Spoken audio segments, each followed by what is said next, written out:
Hello students, आज हम गुप्त काल के सेकंड वीडियो में हम बात करेंगे पराक्रमांक समुद्रगुप्त की। तो सबसे पहले हम बात करेंगे उसके परिचय की।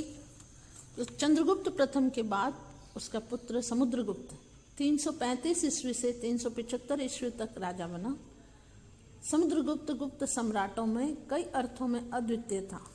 उसे भारत के इतिहास का एक महान सेनानायक, कुशल राजनीतिज्ञ एवं अजय योद्धा माना जाता है।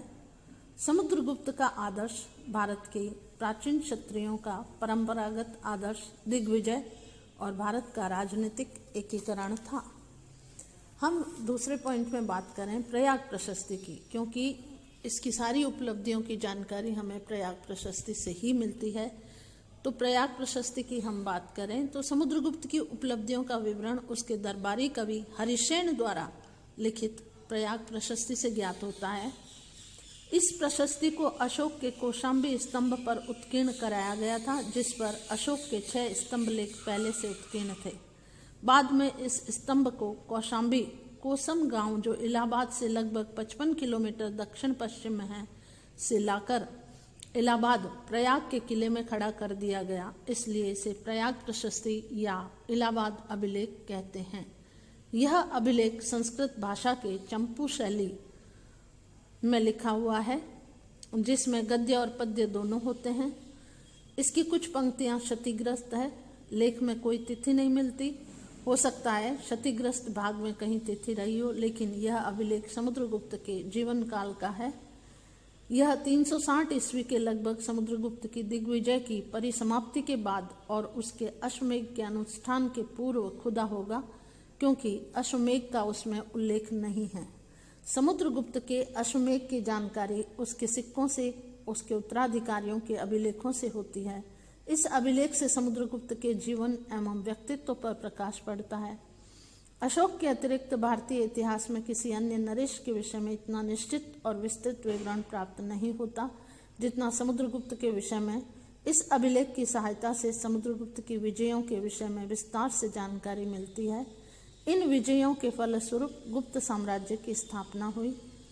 इस प्रशस्ति में उल्लेख आता है कि समुद्रगुप्त को चंद्रगुप्त प्रथम ने भरी सभा में अपना उत्तराधिकारी चुना। संभवतः वह उसका ज्येष्ठ पुत्र नहीं था, लेकिन पुत्रों में योग्यतम रहा होगा। इस बात की झलक भी प्रशस्ति से मिलती है कि राजगद्दी के इच्छुक दूसरे राजकुमारों को गहरी निराशा हुई। राज दरबार में इस कारण तनाव का वातावरण उत्पन्न हो गया और यह संभव है कि समुद्रगुप्त को उसके विरोध का और विद्रोह का भी सामना करना पड़ा। अगले पॉइंट में हम बात करें दिग्विजय की, तो समुद्रगुप्त का शासनकाल सैनिक विजयों की दृष्टि से विशेष उल्लेखनीय है। प्रयाग प्रशस्ति का लेखक 100 युद्धों में उसके रण कौशल का उल्लेख करता है, जिसके कारण उसके सारे शरीरों पर घावों के निशान बन गए थे। इस प्रशस्ति में उसकी विजयों की लंबी सूची मिलती है।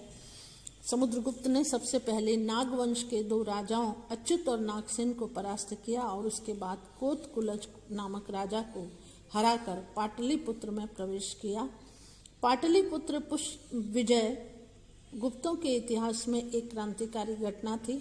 अब गुप्तों की राजधानी पाटलिपुत्र में आ गई और उसके बाद समुद्रगुप्त की दिग्विजय का आरंभ हुआ।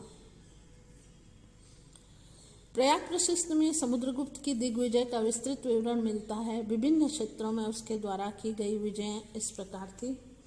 आर्यावर्त की विजय सबसे पहले समुद्रगुप्त ने आर्यावर्त उत्तर भारत के 9 राजाओं को हराया। इनके नाम रुद्रदेव मतिल, नागदत्त चंद्रवर्मन, गणपति नाग, नागसेन, नंदिन, अच्युत और बलवर्मा हैं।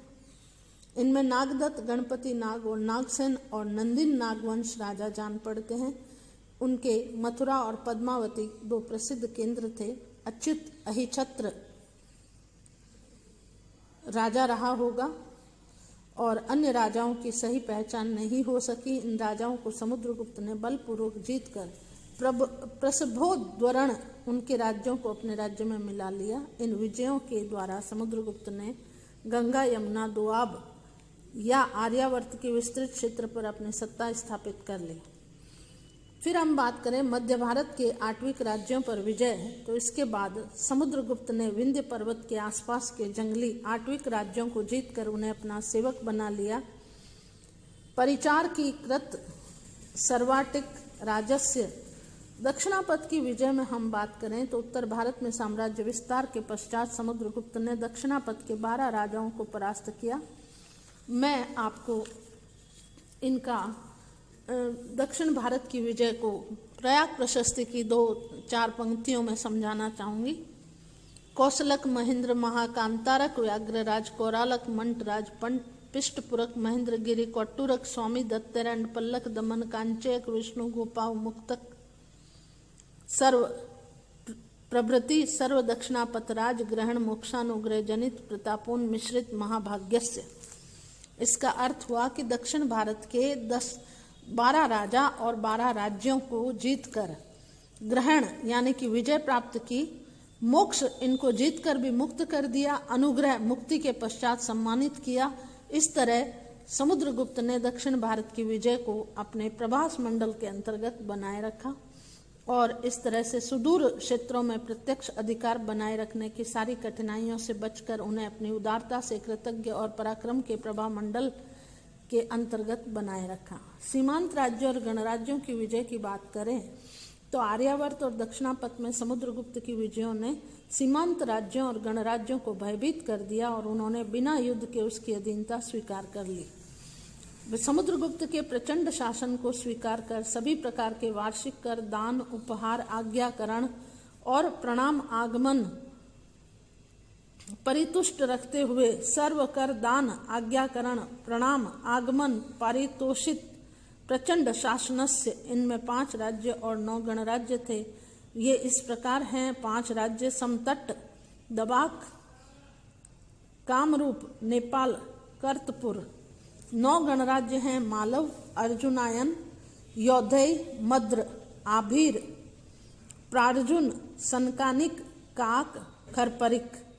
पड़ोस के विदेशी राज्यों द्वारा प्रभाव स्वीकार करने की बात में हम करें तो समुद्रगुप्त के पराक्रम और यश का सूर्य ऐसा चमका कि पड़ोस के विदेशी राज्यों ने भी उसकी तेजस्विता को अनुभव किया और समुद्रगुप्त ने अधीनस्थ भाव से मैत्री संधि कर ली। इन विदेशी राज्यों ने समुद्रगुप्त के वर्चस्व को स्वीकार कर 4 शर्तें मान ली: आत्मनिवेदन, कन्योपायन दान, उपहार भेजना और गरुत्मातक दंड, गुप्तों के गरुड़ चिन्ह से अंकित आज्ञा पत्रों का स्वीकार करना। इन शर्तों से मालूम होता है कि समुद्रगुप्त और पड़ोस के विदेशी राज्यों में बराबर का मैत्री संबंध नहीं था, बल्कि विदेशी राज्य समुद्रगुप्त के अधीन मित्र थे। जिन विदेशी राज्यों ने उपयुक्त शर्तें स्वीकार की उनके नाम है देवपुत्र शाही, शाहानुशाही। उत्तरवर्ती कुषाणों की शाखा जो किदार कुषाणों के नाम से जानी जाती थी, पश्चिमोत्तर भारत में पुरुषपुर या पेशावर के राज्य में शासन कर रही थी।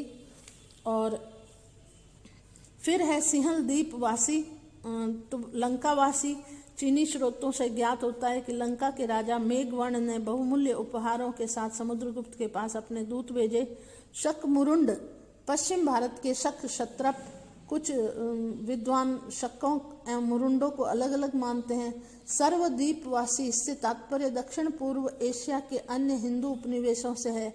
जावा के एक ग्रंथ के अनुसार वहां का इक्ष्वाकु वंशी राजा ऐश्वर्यपाल स्वयं को समुद्रगुप्त का वंशज मानता है।